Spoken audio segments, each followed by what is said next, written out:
Setelah saya ditetapkan sebagai gubernur dan wakil gubernur Jakarta terpilih oleh KPU, Pramono Anung dan Rano Karno langsung menyiapkan tim transisi sambil menunggu keduanya dilantik. Tim transisi ini dirasa penting karena akan membantu mempersiapkan peralihan pemerintahan.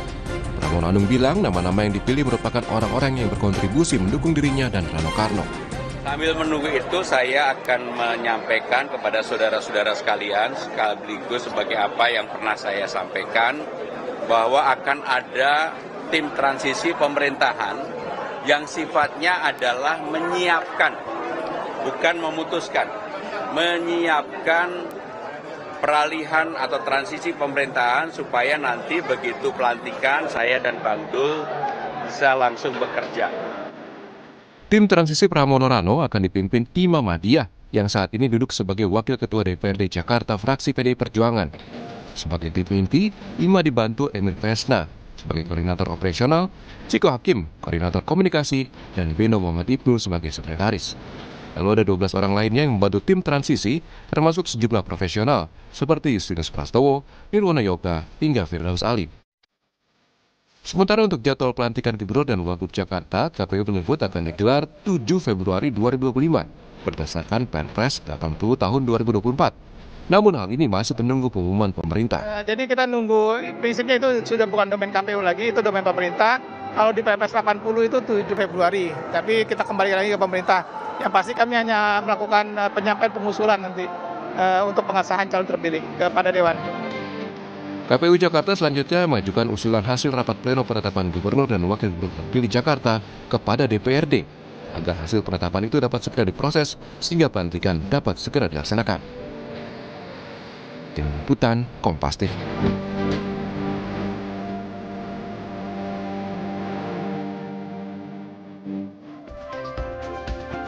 Lalu apa saja kerja tim transisi Pramono Rano ini? Kami akan bahas bersama Koordinator Komunikasi Tim Transisi Pramono Rano, Ciko Hakim, yang secara tidak langsung warna outernya lagi sama nih dengan saya hari ini. Hai Bang Ciko, apa kabar Bang? Pagi, kabar baik, Alhamdulillah. Terima kasih sudah mau gabung bareng kami. Ini kan timnya baru kebentuk ya. Untuk concern awal dari tim transisi ini apakah sudah dijalankan sekarang atau masih rapat internal dulu nih Bang? Ya, dalam 1, 2, 3 hari ini kita konsolidasi di internal, namun nampaknya hari Senin kita juga sudah mulai melakukan rapat dengan pihak-pihak lain yang belum bisa saya sebutkan di sini. Namun prinsipnya memang karena memang tim transisi itu betul-betul diumumkan ketika penetapan oleh KPU 2 hari yang lalu, dan betul-betul di personel tim juga 80% juga baru tahu bahwa namanya ada dalam tim transisi pada saat diumumkan. Jadi memang Mas Pramono Anung dan Bang Dul betul-betul tertib, artinya sebelum penetapan tidak akan mengambil keputusan apapun terkait dengan pembentukan tim dan hal-hal lain yang sifatnya strategis karena memang atau mungkin isu apa yang bakal dimatangkan dan akan coba disinkronkan antara pemerintahan saat ini dengan pemerintahan Pramono berikutnya?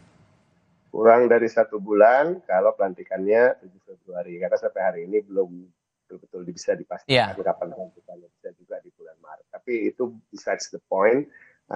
Apa yang kita lakukan tentunya yang pertama adalah mengkoordinasikan seluruh proses transisi ini dan tentu mengelola koordinasi terkait dengan persiapan, sumber daya, sinkronisasi janji kampanye dengan apa-apa yang sudah diputuskan di APBD misalnya, supaya tidak ada tumpang tindih dan semuanya juga bisa terrealisasi dalam waktu yang singkat, waktu jangka menengah, jangka panjangnya.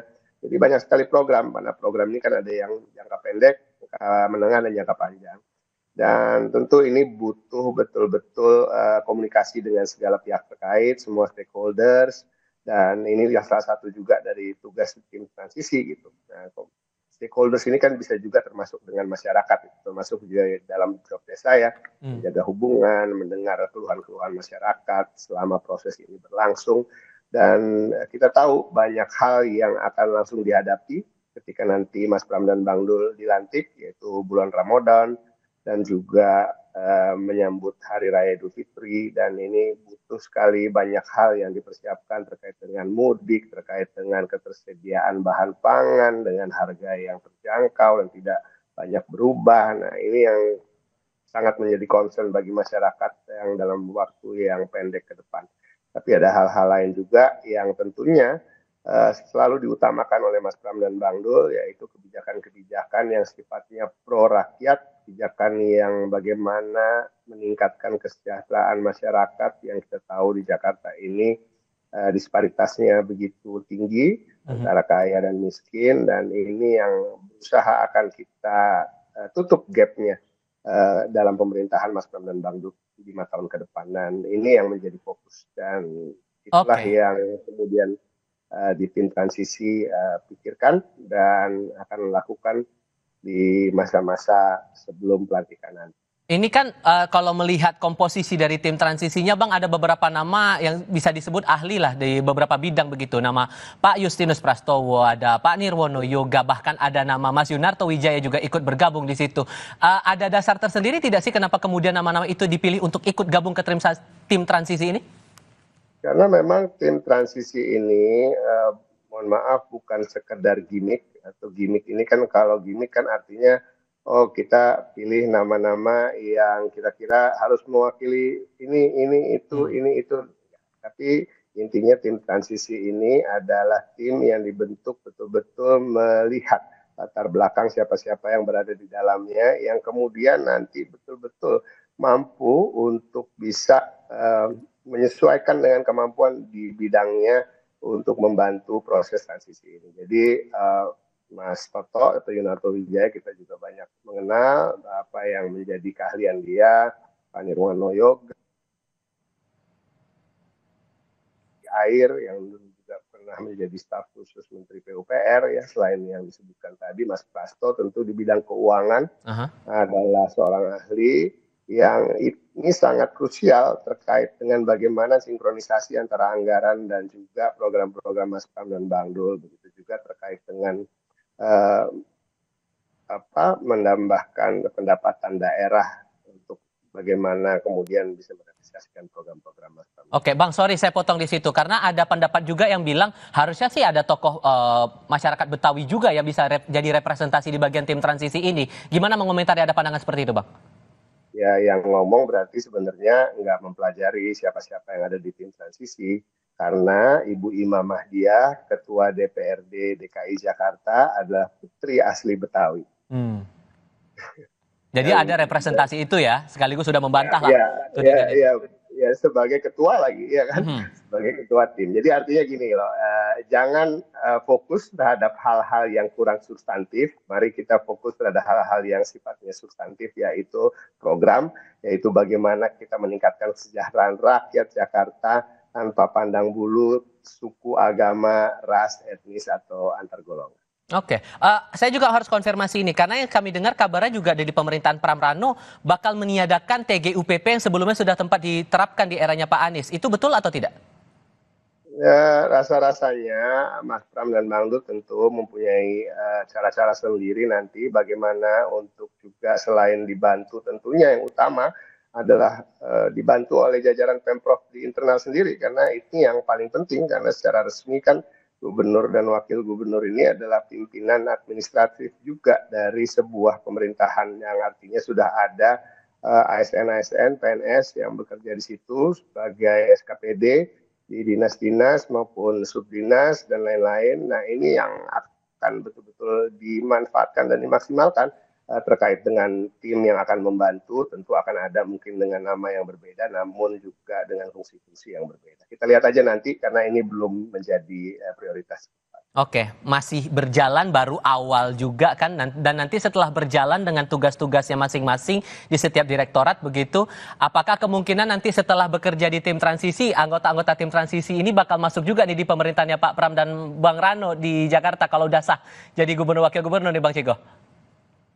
Tidak yang menjadi target, tidak juga menjadi pemikiran kami hari-hari ini, yang karena tentu kami fokus dengan apa yang telah dicanangkan oleh gubernur dan wakil gubernur terpilih, bahwa tugas kami adalah memuluskan proses transisi.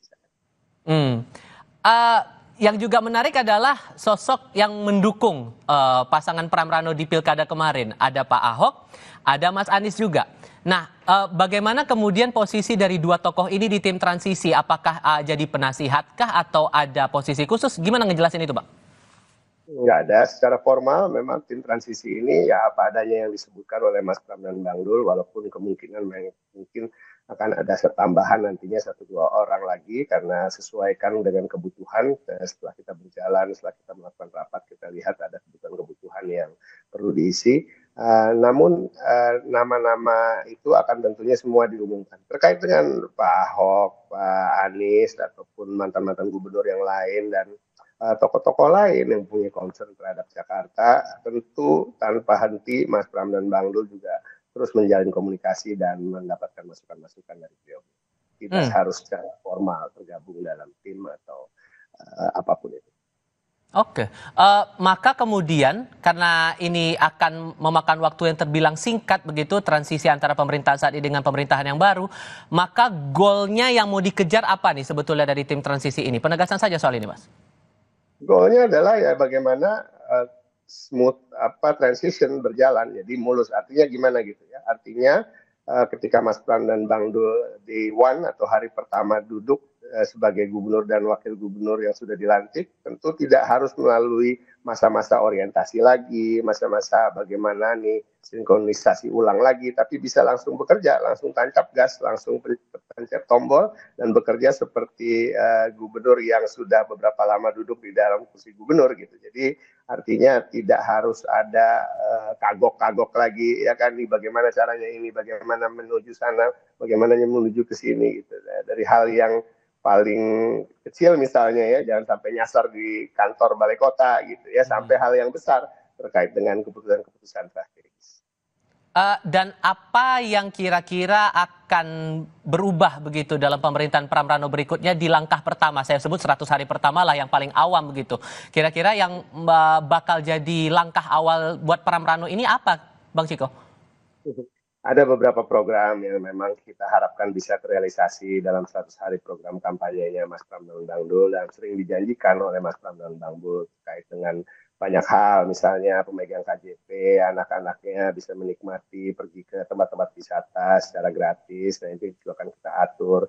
Hal-hal yang bisa diselesaikan dalam waktu singkat tuh misalnya pengurusan KJP yang selama ini dipusatkan di Rawabunga, misalnya Jatinegara, tidak lagi dilakukan hanya di satu tempat, tapi di setiap kecamatan, dan mempermudah ibu-ibunya, bapak-bapaknya untuk mengurus KJP untuk anak-anaknya dan lain-lain. Dan banyak hal lagi. Kami belum bisa begitu secara detail menyampaikan karena jujur tim transisi ini juga sekarang karena baru bertugas. Nah inilah yang akan kita pelajari juga bagaimana nanti ke depan sinkronisasi, karena setiap program ini kan pasti ada anggaran yang dibutuhkan gitu ya. Apakah anggaran ini masih tersedia di APBD yang sudah diketok di DPRD DKI Jakarta. Nah ini nanti dalam minggu depan mungkin kami bisa sampaikan lebih detail lagi terkait dengan hal ini. Kerja-kerja ini yang dinanti. Bang Ciko, terima kasih banyak mewakili tim transisi Pram Rano sudah mau berbicara bersama saya hari ini. Selamat weekend ya Bang ya, terima kasih sudah gabung. Sama-sama.